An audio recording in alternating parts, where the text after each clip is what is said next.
Hello everyone, welcome back to another video. Today I'm going to be bringing you guys on a walkthrough through my landing on Umbara MOC. So if you guys have not already checked it out, I have a full cinematic video already up on the channel, so there'll be a link to that in the top right hand corner of the screen if you want to go and check that out. I think it's a really awesome video. I think I did a great job editing it, so if you haven't seen that, be sure to go and check that out before coming back to this video to get some more in-depth and more detailed showing of the build. But yeah, without any further ado, let's go ahead and hop right into the MOC.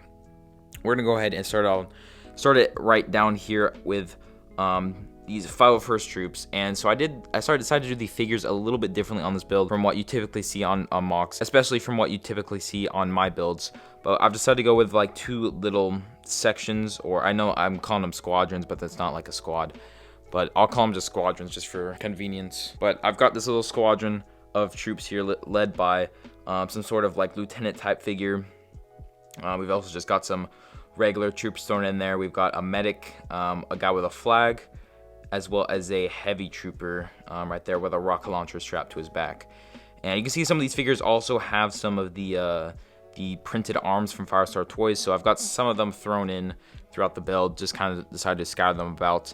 And then you guys will also notice that they've all just got Clone Army Customs blasters as well. So all of the figures, all of the clone troopers have Clone Army Customs blasters. These guys have some Lego blasters, which I'll show you guys later on in the video, but we got a squadron of them there.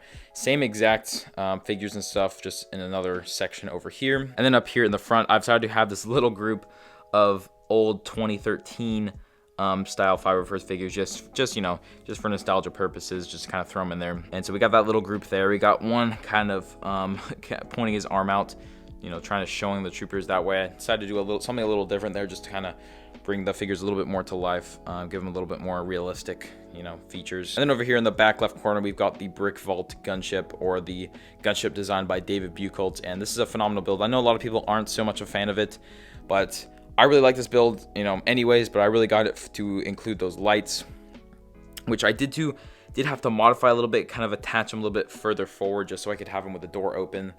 But we've also got those lights attached on the front there that are famously on the landing on Umbara, lighting up everything. But coming out of the gunship, we've got Anakin, of course. We've just got a ton of these Clone Army Customs figures. We've got Rex, we've got Hardcase, Fives, Jesse. Jesse's actually, if you guys can get a good angle of that, he's actually jumping out of the gunship. Then we've also got Tup in there. We got Dogma there in the back. We got Kix, and I've even decided to throw in Apo right there, Commander Apo, which does make an appearance in Umbara a little bit, some of the later episodes, I believe.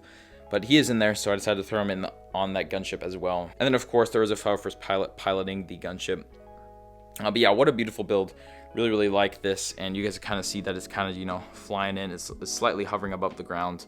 Like gunships do. They don't fully land, or at least when they're landing to drop troops off, they don't. And I guess this is also a good time to kind of take a break from the figures in the battle itself and kind of take a look at the terrain and what I did with this. I decided to go crazy with the tiles on this build and build all my terrain up using tiles. And I decided to throw in a little bit of studs here and there, as you can see, just to make it easier to attach figures some places, and just give it a little bit of texture, a little bit of variancy in the type of piece I used.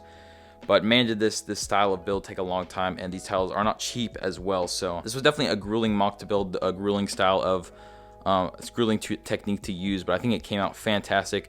I love the reflections that they show, especially if you get up close. You can even see the reflections of the troops, which I think looks really cool. And you guys may also notice that I've got some lights or some red spots here that are lit up, and this kind of just to show that the Umbaran terrain isn't just fully black.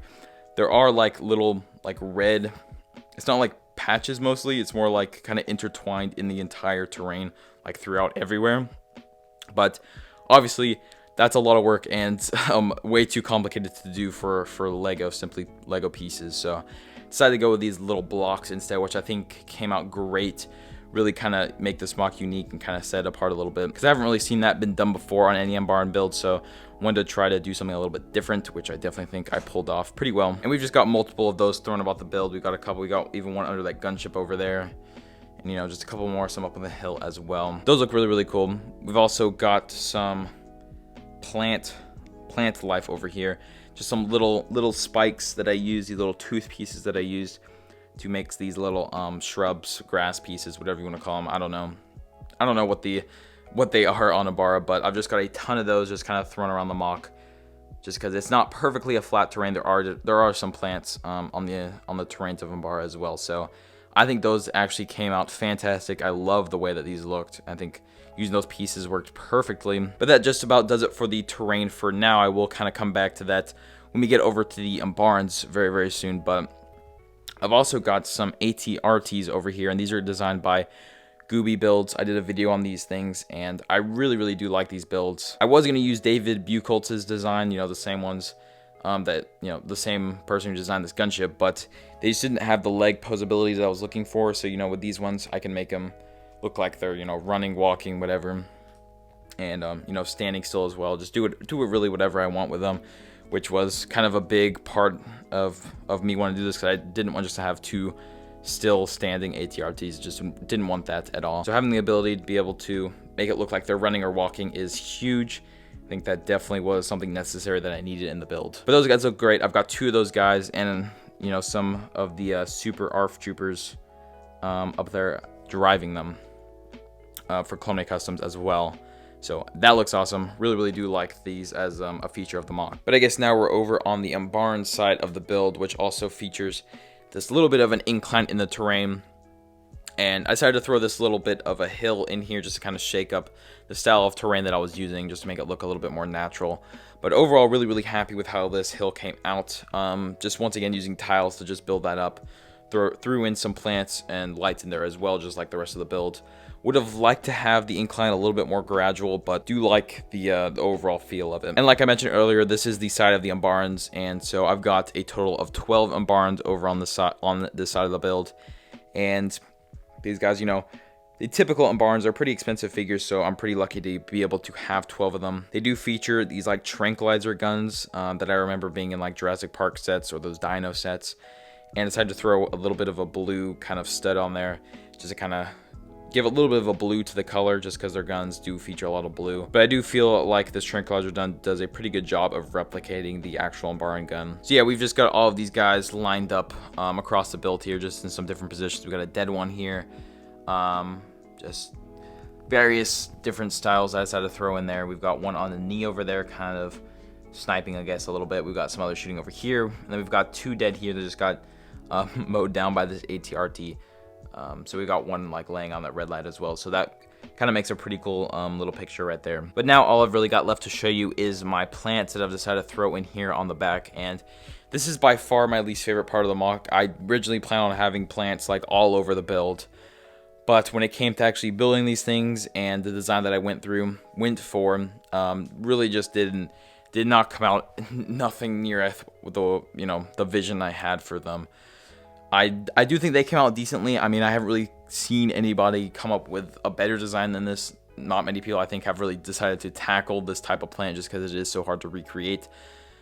But you guys can go and take a look at the episode yourself if you want to check out these plants that I'm recreating here.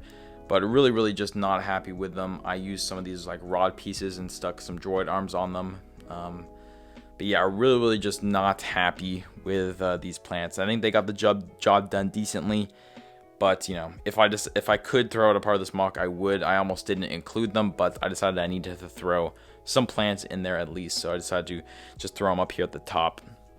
So we've got a couple of those, and then we've also just got some of these tentacle pieces just to kind of add another plant variant in there. But that is going to about do it for my Umbara MOC walkthrough. I hope you guys did enjoy. Overall, this MOC was kind of a pain to build, and I really think it could have come out a little bit better if I decided to put some more effort and time into it. But I really wanted to move on, and I'm going to start focusing on some smaller builds before I move on to any sort of big build. I'm going to be waiting at least a month or two before I tackle another one of those. So that's going to be the end of this video. So if you did go on to enjoy it, I'd greatly appreciate it if you could subscribe and leave a like. But other than that, I'll see you all in the next video. Bye.